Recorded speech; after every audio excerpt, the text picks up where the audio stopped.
Why do you say that, Father? You aren't afraid, are you? No, but I respect some of the superstitions of others. Often they are founded in fact.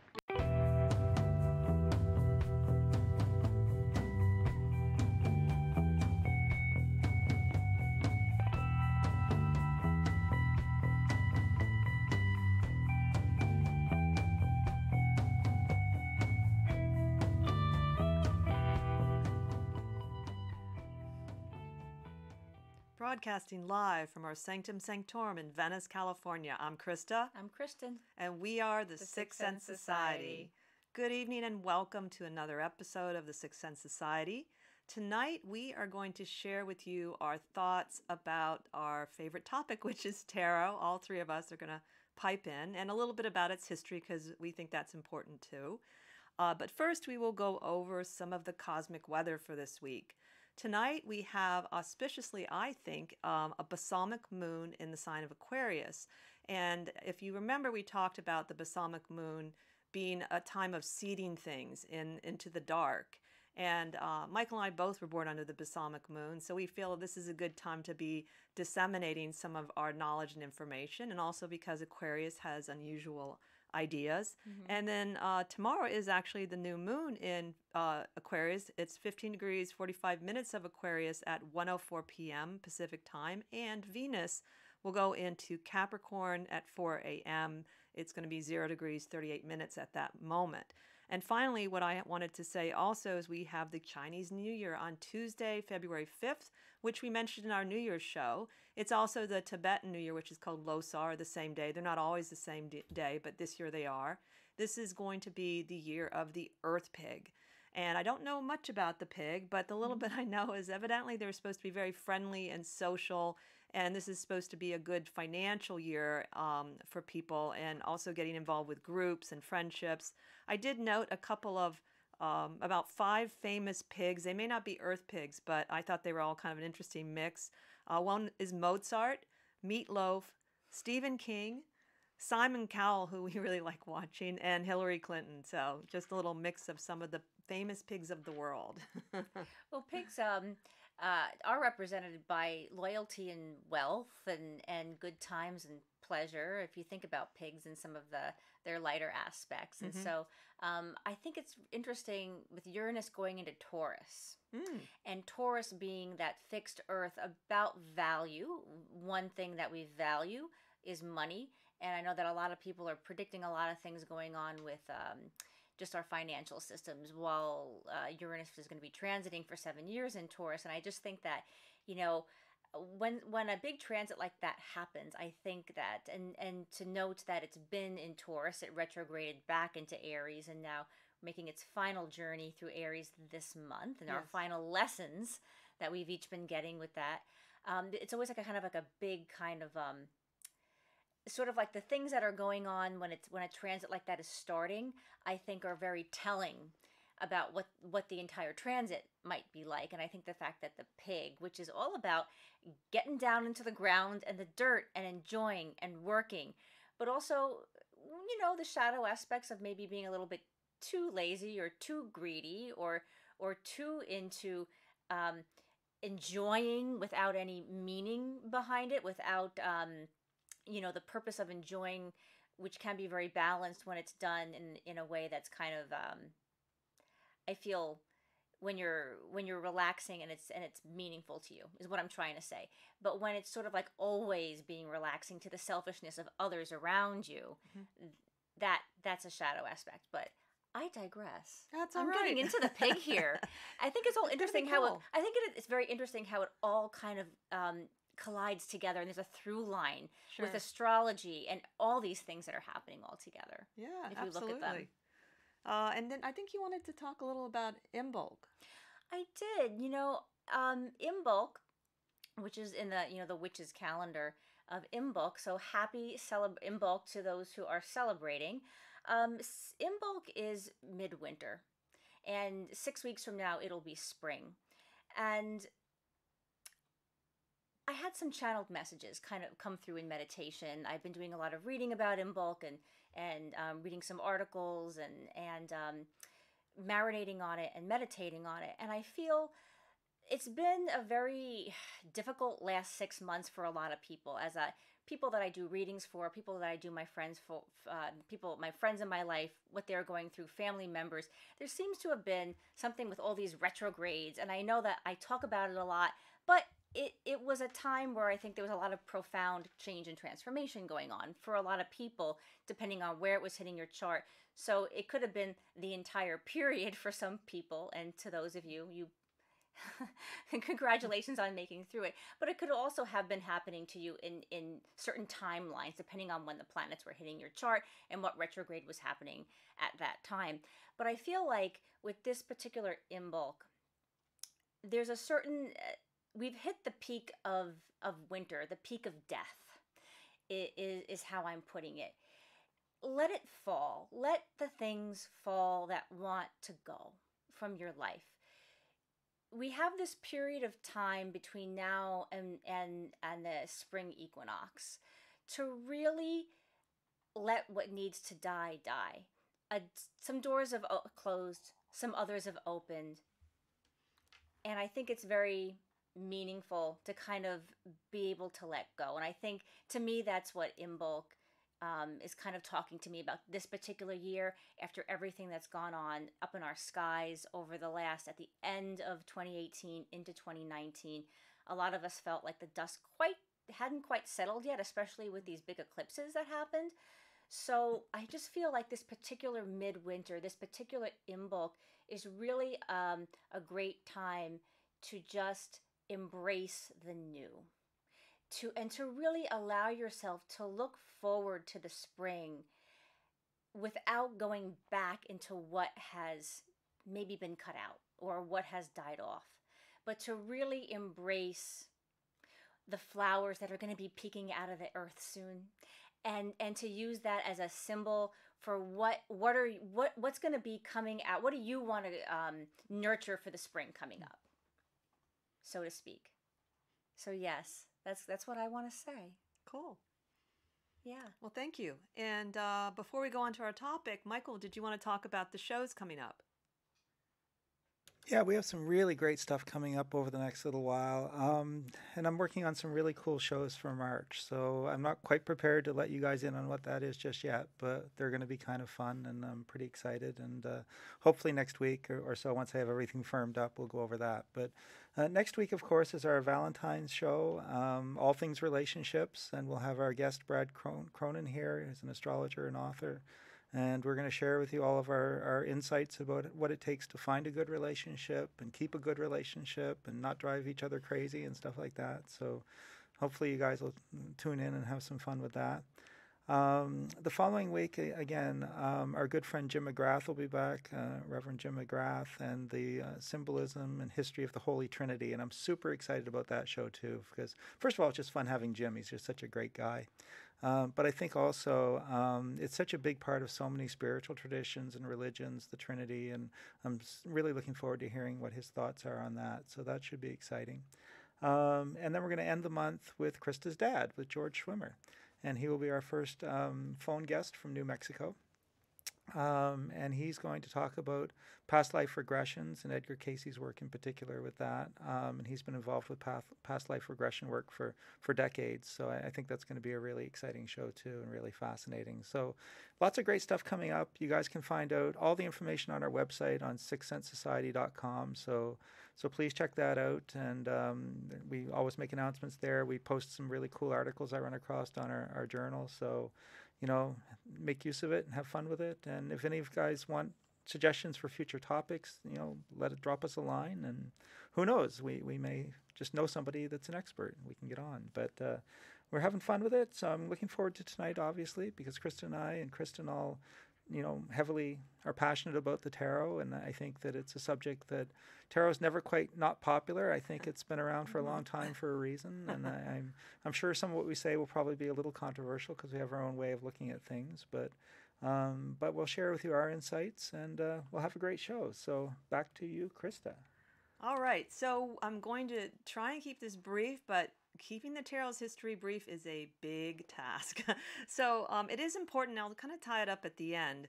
So the most important thing to start with is, when did the tarot actually start and who created it? So historically speaking, it is confirmed that the tarot began in northern Italy somewhere between 1420 and 1440. That's the rough dates of it. And it was either in Milan, Ferrara, or Bologna. And by the way, Italy's still very important with the tarot. It was originally a game. There is no dispute about that. Even with the occult people, it was called the game of triumphs. And it was basically kind of a prelude to bridge. So you had the 4 suits, and then you had a 5th suit that had these allegorical figures, and they served as trumps. And basically, the most complete deck, they don't unfortunately have a complete deck from that period, but it's a Visconti Sforza or Pierpoint Morgan Bergaman deck. I think I got that wrong, but something, I think I can't read my own writing. Anyway, that deck is not complete. And by the way, you should take a look at it if you haven't. They're these beautiful, long, thin, they were gold-leafed cards. Very, very different from any deck that you'll see in modern time. But what was remaining was the full 19 trump cards and 74 pip cards. So obviously they kind of put it together and they tried to recreate, what they thought were the other cards. So they think that they're not sure who painted it, but they think it was from the workshop of the Milan court painter Bonifacio Bembo. And they were commissioned for the family as a card game. And so these original decks were for the aristocracy, and they were the only ones who could afford it. And this is part of a point I'm going to make a little bit later on. So basically, this was the first 300 years of the tarot. Now, there's some other things that happened, but I'm not going to go into it, that still are not the same, important to the occult tarot, but there were some other ways they were used. It was a very popular game in northern Italy, and then it went to France and some of the other European countries.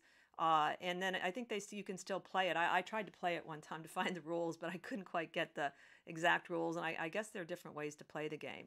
So that's the first part of the history. And the person, Michael Dumas, he has the best information about any part of the history of the tarot. His books he's the most scholarly. He wrote like at least 4 books, I think, and you can find him very easily. Some of them are out of print, but he's the one that has the most factual things and was the real scholar, and everybody really acknowledges that in the tarot world. So then we're going to skip ahead, and we're going to go into the 18th century. So for us, probably at least I can say for me and Michael, it's what they call the occult period, which I wouldn't necessarily separate them into 2 periods like that, but it's easy historically to see why they do it. That one is probably one of the most fascinating periods in Western esoteric history, period. And it runs roughly between 1750 to, I think, as far as the innovations and things, to maybe sort of early 1900s, mid 1900s at the latest, maybe 1930, 1940. And I'm going to run through just some of the important, first of all, essays and books during that time and the people involved, as well as I'm going to briefly touch on the occult groups that were hugely influential in designing the decks and also all of the esoteric teachings. So the first essay, or actually the first book that was important, was in 1770 by this fellow named Atelier. And he was credited, he was the first book of cartomancy. He wrote How to Entertain Oneself with a Pack of Cards. He's also the very first professional fortune teller. So he gets that award. And I like this in one of the books by Paul Husson. It's called Mystical Origins of Tarot. This is what Atelier said about the tarot, that the Book of Thoth had been engraved for posterity by 17 Hermetic adepts, priests of Thoth, on plates of gold, 171 years after the Great Flood, and that these plates had been the prototypes for tarot cards. So thus begins the myth of the Egyptian beginnings of the tarot, which was then added to by these 2 little essays in 1781 in this volume 8 of Le Monde Primitif by Antoine Court de Gebelon and Count Le Comte de Millet. They both wrote these little essays, and again, they emphasized that the origins were really Egyptian, and they were hiding the doctrine in the cards. And also in this essay, the 22 trumps are then associated with the 22 Hebrew letters. So that begins the seeds for the association with Qabalah. And it wasn't until you got to Eliphas Levi, though, in the 1800s that he sort of flushed that out. And so he's the next person I was going to mention as being important in 1856 when he published The Dogma and Ritual of Transcendental Magic. And that was a synthesis of Western magical tradition. And also, evidently, this fellow in 1861, an English occultist named Kenneth Mackenzie, went to visit Eliphas Levi, who does sound like a real character. I read one book on him, and supposedly Crowley thought he was the reincarnation of Eliphas Levi. And that may sound arrogant, but when Crowley goes over why, there's actually some specific reasons that are a little uncanny. So it isn't just an ego thing. You'll have to look that up yourself. So anyway, supposedly this guy, Kenneth, he talked to Eliphas Levi, and from there, I don't quite understand how, but he was connected to creating the cipher manuscripts, or inspired to create the cipher manuscript in Book T, which is the backbone to one of the most significant esoteric societies, the Hermetic Order of the Golden Dawn, which we'll talk about. So, there's a lot of links with each of these people. Then the next thing I thought was kind of important for at least to touch base on, in 1909, Aleister Crowley published Liber 777. Why that was important was that was the first time he gave away the secrets of the Golden Dawn. And the giving away of the secrets was one of the ways it was opened up to all of us. So you have to thank Aleister Crowley for that, because he broke vows to do that, actually. And also, Israel Regardie did the same thing in 1937. He started publishing Rituals and Teachings of the Golden Dawn. And again, this was not really something he was supposed to do. These vows were really serious with these groups. So we thank him too. And the next book that I think is important, obviously because I'm a big fan of Aleister Crowley's deck, is 1944, his Book of Thoth. And we'll talk about the decks in a minute. And then another really important thing in general was Stuart Kaplan, and he has to do with, he's the founder of U.S. Games, and it's because of U.S. Games and some other publishers that they really made tarot decks really popular, affordable, available. And I'm going to talk a little more about that in a minute. But it was 1978, he published his first of the 4 encyclopedias of tarot decks, and if you've never seen them, they're fantastic. They just so many decks that, just in terms of historically, you can see all these beautiful decks. Some are out of print, and where they came from. And even if you don't think they're exactly tarot, that's a really cool encyclopedia series. I have them at home, and I love them. So those are some of the books that really influence things. And again, these are just touching base because there's so much with the history. The decks themselves that I personally think are important from my study of the history was, of course, the very first one, the Visconti Sforza. Nothing would have happened without those decks. And they are the only authentic tarot decks, by the way. Everything else that says it isn't, technically they aren't, because they started it all. The next ones that had a lot of influence came in the late 15th century, and that was the Tarot de Marseille. That was an early version, and one called the Sola Busca deck, which a lot of people don't know about. But that second deck is the one that might have inspired Pamela Coleman Smith with the minor cards having illustrations on them, because that one had illustrations on the minor cards, which are the 56 suit cards numbered, and the court cards, in case you don't know that. And the Tarot de Marseille does not have that. It doesn't have extra pictures on the minor cards. There's another deck that's not very well known, but in 1789, Atelier, he published his own Hermetic occult deck, and evidently it was the first of its kind in terms of the themes that was published. And then, of course, we have the famous Waite deck, Rider-Waite deck in 1909. So it is probably the most printed, popular, known deck ever, and will probably always be, I think, just because it's one of those things that caught on early, and it's got some very straightforward imagery, and it's got a lot of promotion, I think, too, because it's got U.S. Games behind it. And then Aleister Crowley's deck came late, and it was really limited editions, only came out towards the end of both his life and Lady Frida Harris's life in 1944.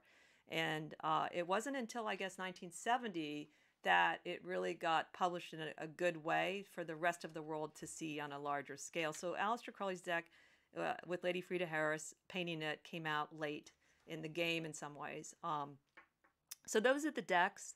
I think I've touched... Oh, I wanted to touch base on the esoteric orders. So I really recommend reading either reading A Wicked Pack of Cards and The History of the Occult Tarot by Sir Michael Dumet. And they're fantastic books, and you also get to know a lot about these complicated orders because there's all these spin-offs and who started when and who was in which group. And so it's a really good way to do it. It's very thorough. I'm going to briefly run through some of the ones that were really important. The first was 1875. You had the Theosophical Society founded by Blavatsky and Colonel Henry Steele Olcott, and then Judge. And then the most important one is really 1888 is the Hermetic Order of the Golden Dawn, because many of the other groups, the members that were founded the other groups, they all were part of the Golden Dawn initially, and they left. So it has a huge impact on everybody. Then we have in 1903, we have the OTO founded by Karl Kellner and Theodore Roos.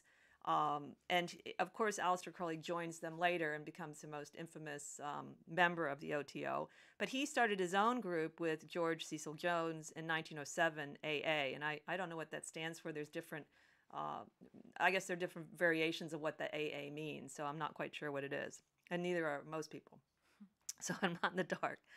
And then finally, another person that's very important in the meditative aspect and the probably more accessible access is Paul Foster Case in 1922. He started BODA, and that still goes on. It's in LA. It's a correspondence school, and it's basically a tool to improve yourself in a deep way using the wisdom of the tarot. And I think Jeff was a member of that, or started, Jeff Siegel, the owner of Mystic Journey. Yeah. We also have, I can't forget to mention, one of my favorite people ever, Dion Fortune, in 1924 created Society of Inner Light. And her book on Qabalah is a classic and certainly influenced everybody that is part of the tarot world. So that's kind of a brief rundown. I just also wanted to say that the other publishers that influenced things besides U.S. Games were 1987. We have Lo Scarabeo, which is in Italy. They have some beautiful first edition decks, or one-of-a-kind decks too. And then Llewellyn, which started out in the early 1900s publishing astrology books, got on the bandwagon with tarot about in the 1990s. So those are three huge publishers, and there's also smaller publishers that help to basically, it's taken a deck of cards that were hand-painted only for the aristocracy, and now it's available for the masses. So that is an interesting, if you think about that, that had a huge impact on how we use tarot, what we think tarot is about, and the availability. Anyone can see the tarot because it's on the internet too. So, and at the end of the show, or maybe I should mention it now, that I got a lot of my facts from two places besides Sir Michael Dumet's books: Tarot History Chronology from the Tarot Heritage site, and then a timeline of the occult and divinatory tarot from 1750 to 1980 by Mary Greer, which is on Tarot Passage's website. They're both really great chronological tarot things, and you'll see how many things I've left out. So there you have it in a nutshell. The only other thing I want to say before I go on, the reason the history is important to me is it's a lineage, but if you really look at the evolution of tarot, you'll begin to decide whether something really is a tarot deck or not. It has a legitimate lineage at this point, whether people like it or not. And people make up things and say it's the tarot. And it's a little shocking to me because of this almost 600 years of history that the tarot has. So it's a bit of an insult to tarot, that people don't think that if you're going to make some radical changes that it matters. It definitely matters to tarot people, and they will argue amongst themselves. So there you have it. For sure. Maybe even this evening. Yes, there you have it.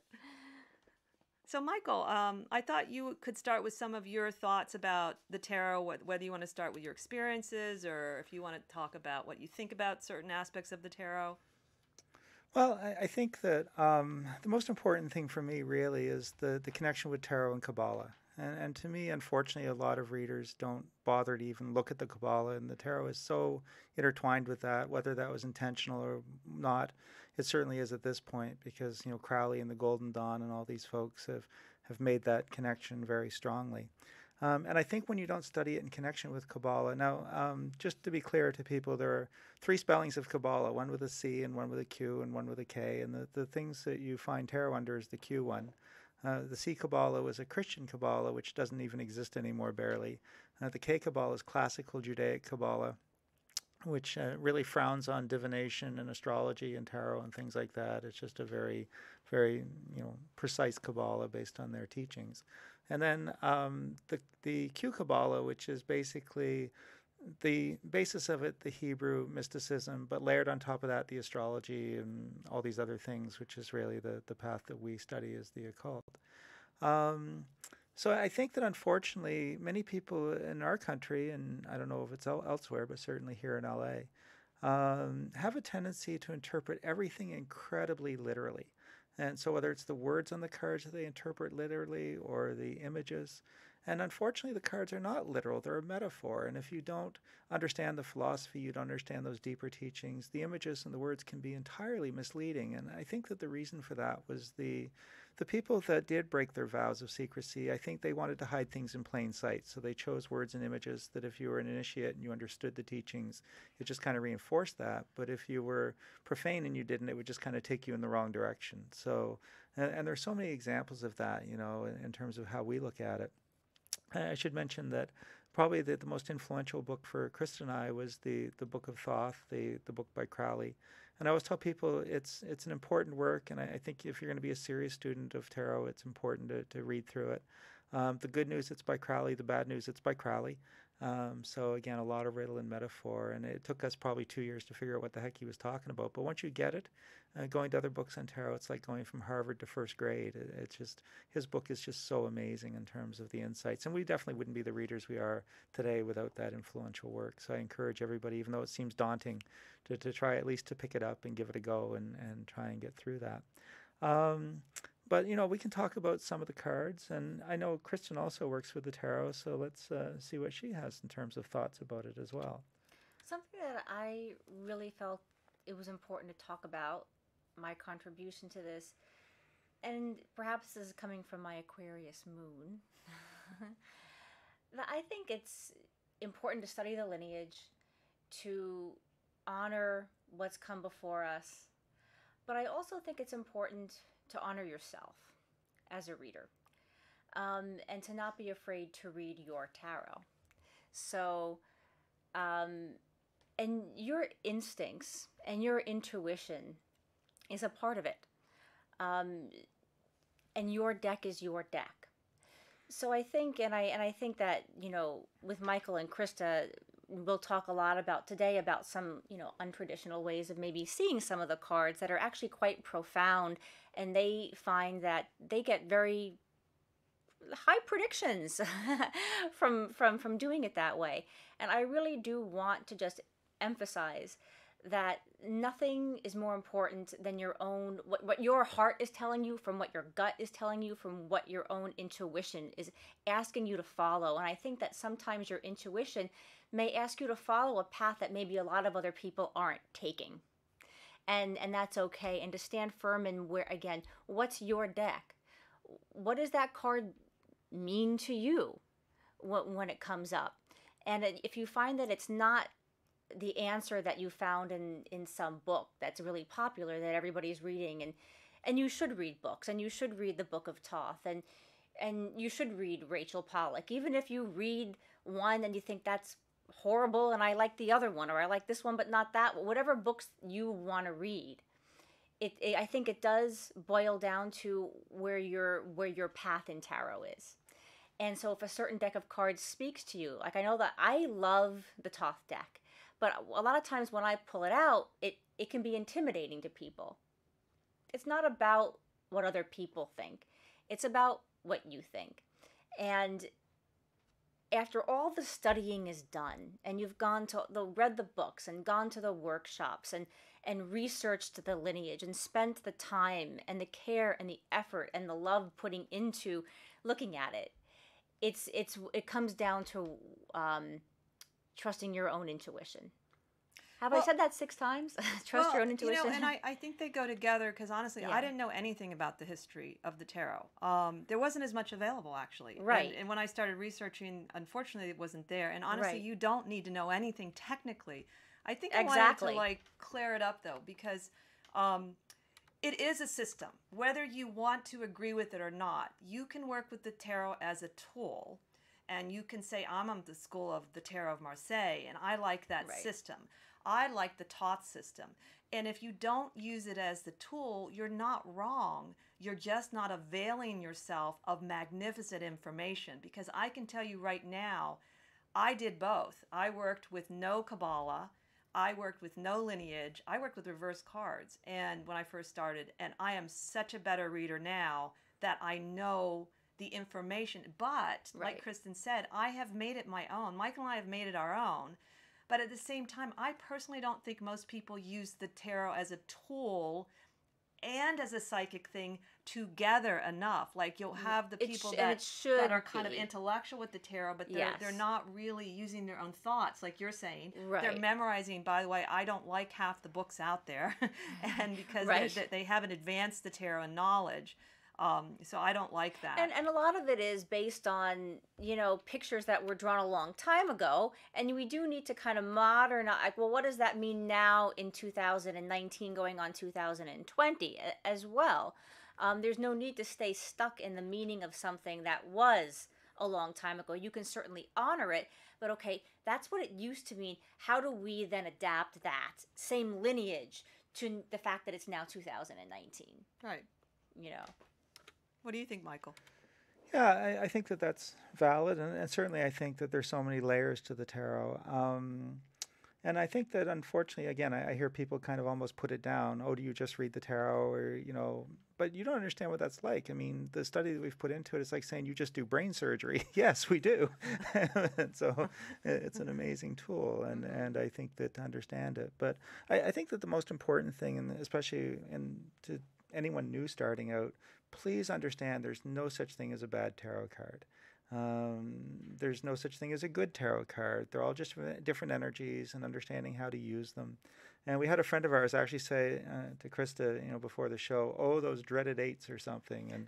And so everybody sees the 8 of Swords or something and they hate it. We'll talk a bit about some of the cards that I think people misinterpret too. But to me, the 8 energy, if you understand it with Qabalah, all it means is, are you sure? Are you committed? Are you dedicated? Are you prepared to stick with this?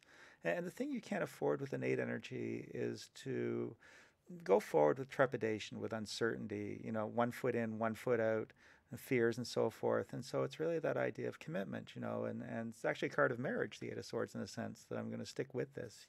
But unfortunately, people see it sometimes as suffering. And I want to tell you guys a real quick story that happened that illustrates the point better than any other story I will ever give you.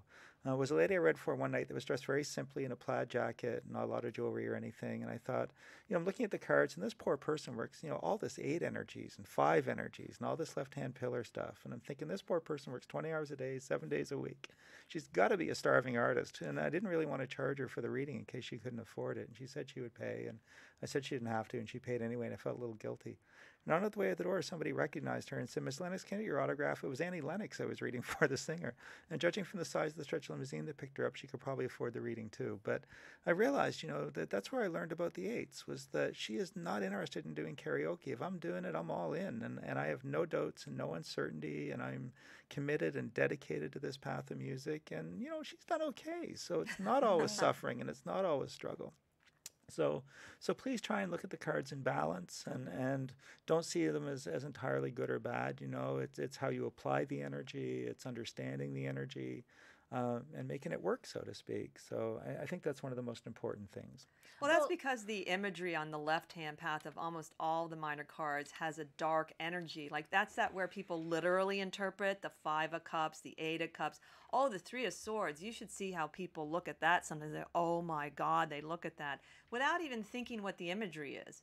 And that's the problem is it's symbolic. It's not meant to be literal. And I've had perfectly good things happen under like the 5 of Coins. I know that sounds crazy, but I have. That commitment thing, though, was absolutely true. I had to work really hard 1 month under the 5 of coins, doing something I really wanted to do, though, by the way.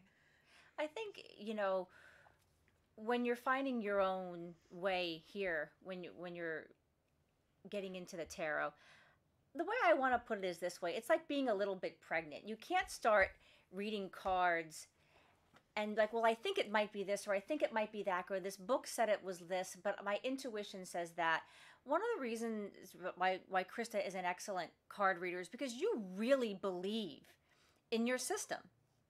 But I've evolved from it, though. I did trust the cards. This is different. Right. From the very beginning, I didn't trust myself. Mm-hmm. But for whatever reason, I decided to trust the cards. And Right. they took me from one system to another. So the Right. cards, but I didn't trust myself.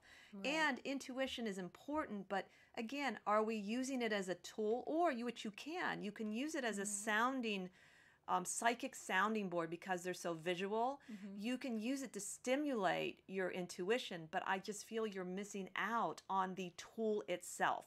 However you want to do the tool, like I'm going to look at the imagery, or I'm going to look at the Qabalah with the tarot. Right. Using the cards themselves Yes. on a regular basis. Not like this took us years, by the way. Yeah, and that's another thing. I mean, and we can kind of get into this aspect of it, but so often I just know so many people that I'm a tarot reader now, and they've like read one book, and I'm not saying that you could have a gift of intuition that's latent and you've never known about it, but I mean, I've just known people that after one class, they've got their website already bought and they have cards coming in the mail and they're charging $150 an hour. And this is a person that read a book and took a class. And look, like I said, I'm not putting down anybody out there who has discovered a latent gift and you've really got something. And of course you deserve to make money for these gifts. It's not just, in our society where it's like, well, you read tarot, so can I have a reading for free? And you've got to, I understand what it's like to have 50 friends descend upon you begging for readings and they don't even offer you a coffee.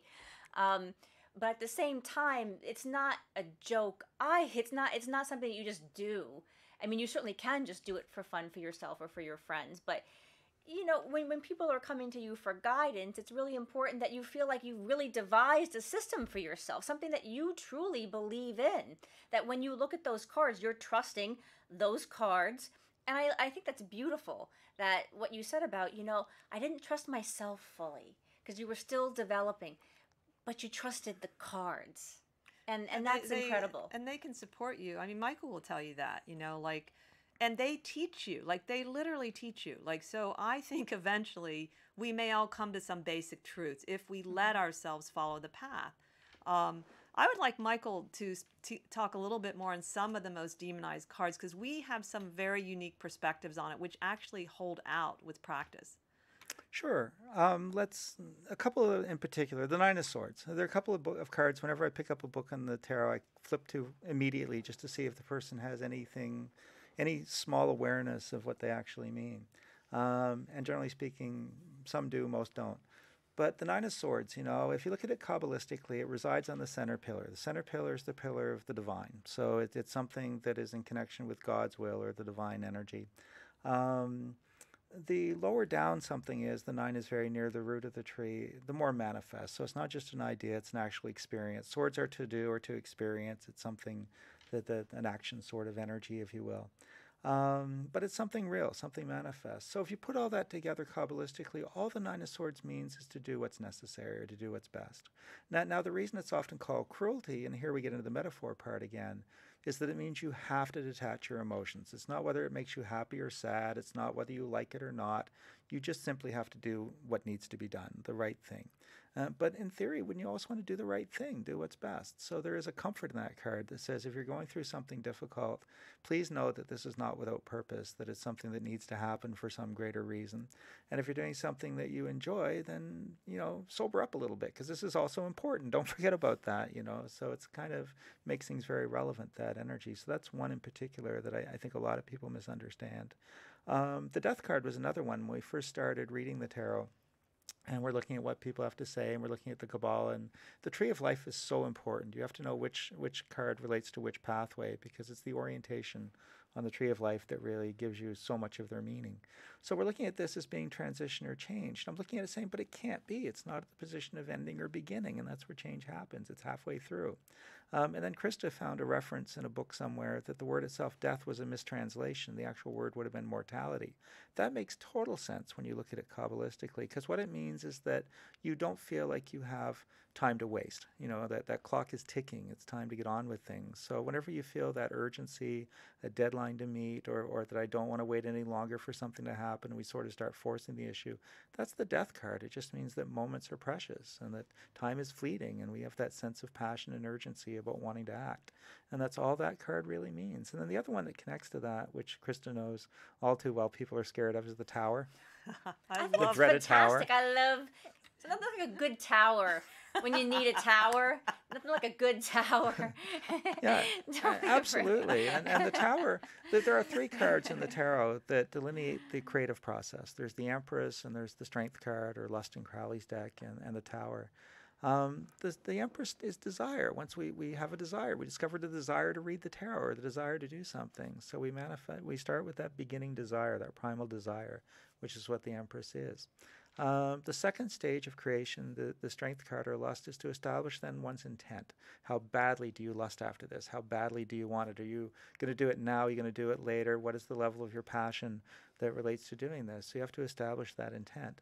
And then the last stage is the Tower, which simply means to make effort, to actually do something. Now, the reason that it's got this collapsing tower image in it is because not some horrible thing is going to happen to you. It's the idea that once something has actually physically been done, you can never undo it. And that's what the tower is trying to represent, this idea that once I've taken this step, there's really no going back. And if I rebuilt the tower that's collapsed, I could make it look the same, but it would never truly be exactly the same. And Crowley uses a very good example where he says, if you pick up a stone from a meadow in New England and you take it with you to Paris for the weekend, and then you take it back to New England and you put it down in the exact same spot in the same meadow, and he said, to the casual observer, it will appear that nothing has changed, but the stone will never forget that it was to Paris. So the stone is always in some way changed by your experience, that things can never go back into the bottle again. And you can't unring the bell is another good phrase to put with the tower. And I always think of those Law and Order shows where somebody will say, that person is a pedophile, and the judge will say to the jury, please disregard what you've heard. Well, good luck in that. Right. The genie's out of the bottle at that point. Or like Lady Macbeth, what's done cannot be undone. Right. And that's all the tower really means, is that it's now time to do something, and once we do, we can't go back. We can't change our minds. We have to move forward at that point. That's all that really represents. My latest name for it is the event horizon. I kind of like that because an event horizon, you can't go. It pulls you, sucks you in and into the black hole, and that's why people get nervous, because on some level, I think they know they can't go backwards when they cross the tower. Whatever's going to happen, positive, negative, or neutral, can't be undone. Yeah, Absolutely. And that's so important to acknowledge that. But that's all the tower is. It's nothing more. Don't read into it some sort of horrible, cataclysmic, your life will fall apart and you'll suffer and be miserable forever. That's not what the tower is trying to talk about. It's only upsetting if you let yourself get stressed out about it. Again, it's like psychological. It's like if it's a change you don't want, or you think you don't want, or it's being forced upon you. Well, see, in the Qabalah, based on the tree, the Empress, the Strength card, and the Tower, they're the only horizontal major arcana cards, and that's why we figured this out. This is definitely an insight we came up with. No one else. We didn't read this anywhere. Actually, the Tower did start out as an initial desire that you wanted, right? Because it started with the Empress. So no matter, but think about things you've wanted in life that turn out fantastic, right? Or even better. And think about things you start, like even let's say I get married and I think it's going to be the best person in the world, and they turn out to be a domestic violence person. I was just going to say, I mean, it could be a desire, or it could be a desire. Let's say you're in a marriage, you don't want to be in the marriage anymore, and you have the desire not to be in it, but you're going to stay in that marriage because I've got kids, and it's going to be too much money, but you have a secret desire. The universe might, if you're lucky, push you into a change. It could be the opposite. So, the tower is scary. could potentially be scary, but it's something that you are desirous of, whether it's on a subconscious level or conscious level. And it can be scary. We can obviously experience things that are not pleasant, but it can also be exciting and liberating. And you know, again, there's so much people read into the cards. And I always say, please don't add things, just read what's there. And the tower, they think it's their tower. There's no sign on it that says it's yours. So what if it's the tower of the evil tyrant that's been plaguing your village from the White House for the last 2 years, and that collapses? I mean, you know, again, that this is the excitement and the liberation, and we're free. So it has that ability to be positive too. And so don't always just see it in one light. So those are a couple, but there's many more, and we're not going to have time to go through all of them. But it's just an example of how you really want to train yourself not to subjectively see a card as either entirely good or entirely bad. That's not what it's about. Well, it's and also you really have to about see what it. cards are around it as well, yes? Yes. Absolutely. Yes. Tarot is about reading patterns, and you can't read one card. And that's a really good point, Kristen. Another thing I would say is you see these exercises where people say, choose one card, and you know, you can't do that because in the end you've got no context. A reading is about a pattern, and one card does not constitute a pattern. I would say 3 or more minimum. So choose a pattern of 3 cards. You really have to see the relationships, how the cards interact with each other, the story they create with each other. One card just gives you no context, and you have no way to kind of create a story around that one particular card. So Well, people, like, for example, will take, like, they'll get the Lovers or the Two of Cups, and they'll be like, oh, wow. Well, sometimes it's not always the, you know, best news. Depending on what else is around it, it could actually maybe indicate something else. Like, you know, because people will look and they'll see the images. It's actually better for you guys with when you use the Crowley deck, because people are, thankfully, they're not as familiar. So they don't, because you know what it's like when people like kind of look and they kind of start interpreting. I don't know if you've ever experienced this. Well, we still do. Yeah, Where we do. people just start interpreting and they'll be like, but no, there's the Two of Cups, and I'm asking about my man, and you're like, well, actually, because of the patterns, we're saying this instead. Well, this is what I tell You people know? that, especially if they dabble in tarot, I'll tell them, and they'll say, "Well, this means to me," and I say, "Look, that is perfectly fine. And if you're doing your own reading, it can mean whatever you want, and I'm okay with that. But you came to me, and I am the translator today. So Right. you're picking the cards, but in my mind." And I'm the translator, which is how I see myself. This is what it means. And I'm saying you're not wrong, but this is how this means to me, so I can interpret it in my way. And that kind of stops them from doing that. Not Yeah. always, though. Yeah. And sometimes the visuals are so strong. I'll never forget, I did this reading for someone once. The 5 of Coins wasn't even an outcome card. It was like in the hope and fear position. There were like 18 other cards, mostly good, and all they could do was kept pointing at the 5 of Coins, saying, "Well, what about that card? What about that card?" And I kept going over it, and I It's said, just one card out of and then 18 and then I cards. said, did you notice? I said, did you notice the other cards? Is what I said. I said, that's all I didn't know. I'll never forget it because she just locked into it. Then I decided, you know, maybe later that maybe that has another message for her, like that Right. she needs to think about away from the reading. And that's a You know, part it of was- it. Like it was a little when crazy. when you are working with people, that sometimes there is sort of like a subconscious thing going on, and that's okay. But yes, you kind of, and this is for anybody who gets readings, just my advice is to succumb and surrender to the person who you've gone to. If you don't like the way they read, guess what? You never have to see them again. And if you complain a lot, they'll probably even give you your money back just to get rid of you. Because it really is about how people, like I said, if somebody's been reading and they believe in what they're doing, let them, you know, because like again, you may see some cards and be like, oh my God, this is terrible, and they're telling you you're about to win the lottery based on how they read it. So just succumb to it, just surrender to it. Be open. And that is really, really important because that means you're really open to the reading. You can always still be skeptical. You can always say, I'm only going to use this part of the reading. But I personally almost always have good experiences going to readers because I let it all go. I really want to go there and I want to hear what they have to say. And I wouldn't go otherwise. So I realized that is one of the ways to get a good reading, besides maybe some references of readers, that you really want to hear what they say, and you're ready for the information that you really want to hear the truth. And so I've had lots of different kinds of readings, including pure psychic readings, that I've gotten something from as a result. So it's to your benefit.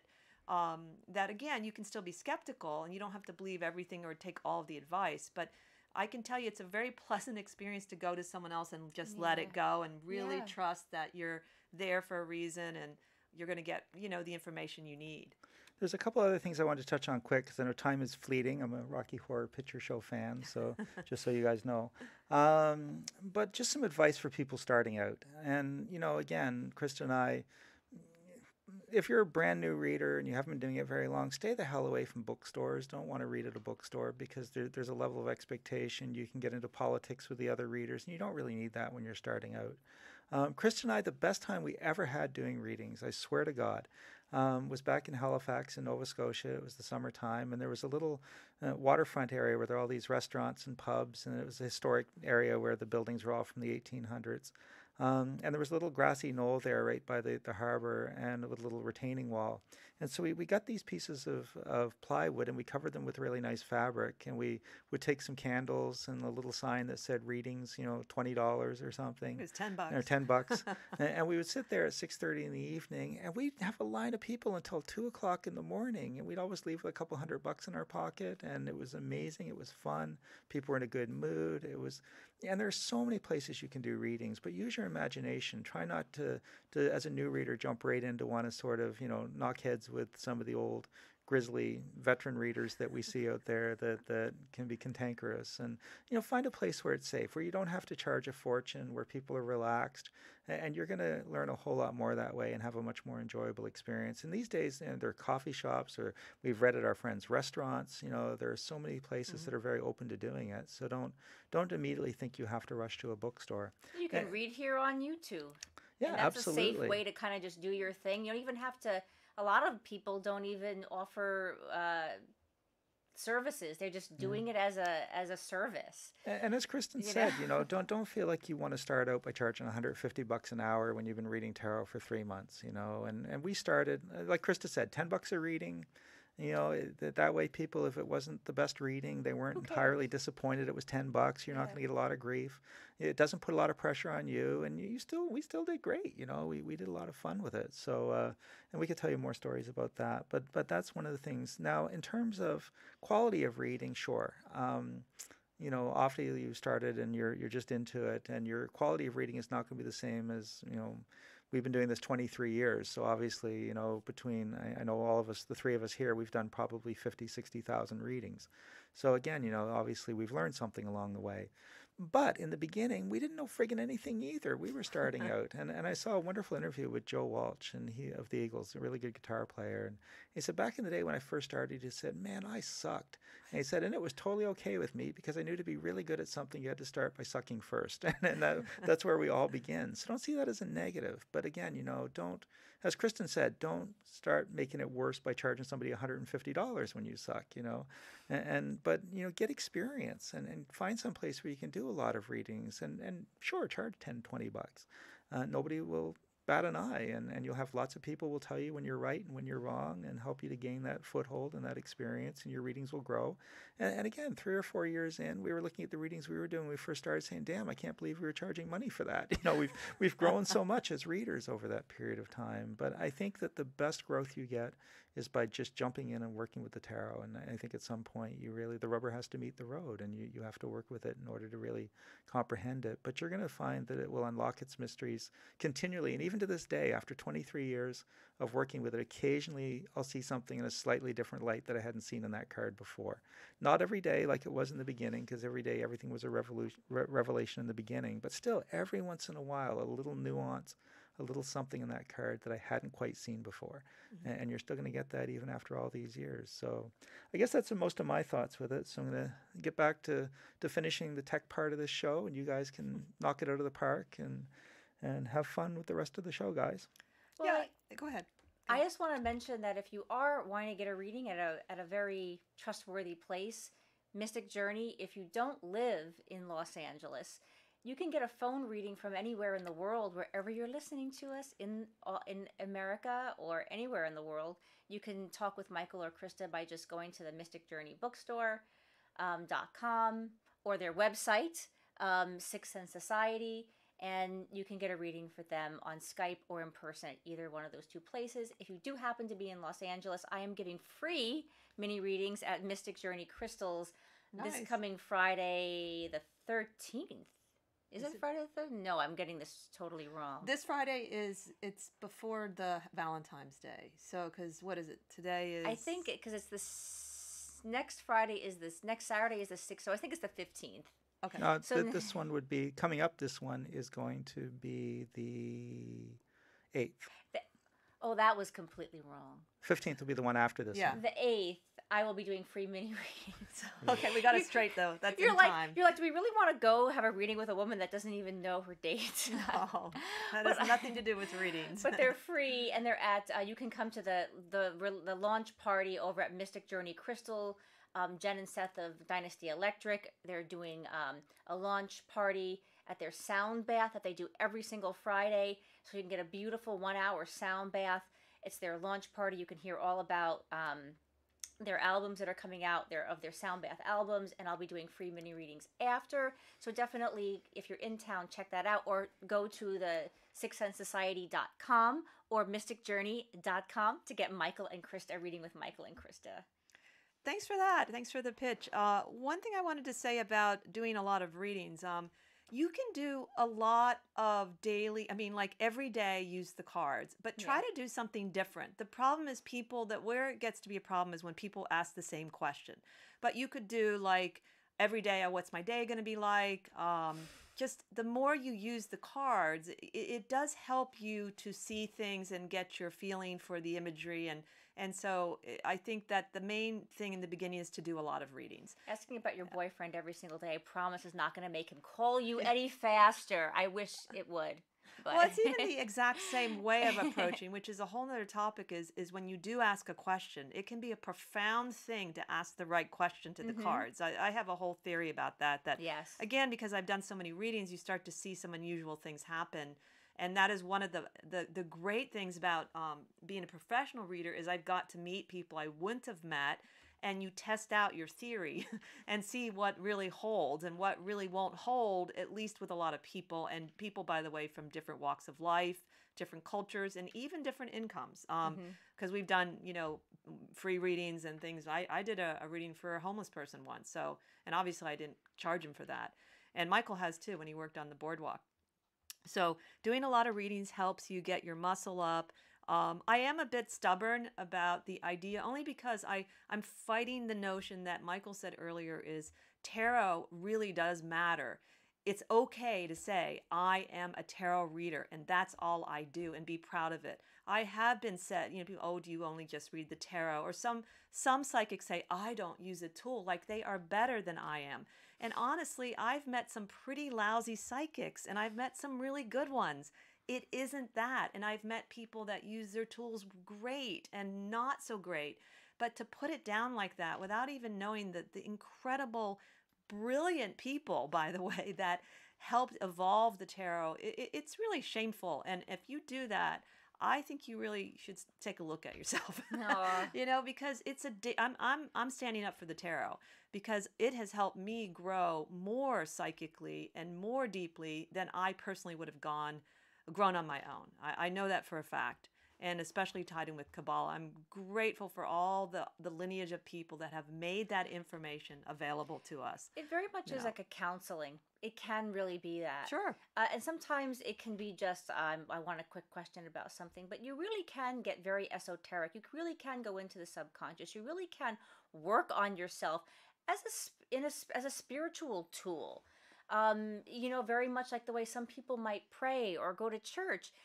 Using the tarot to kind of dig into what's going on with you it's very profound.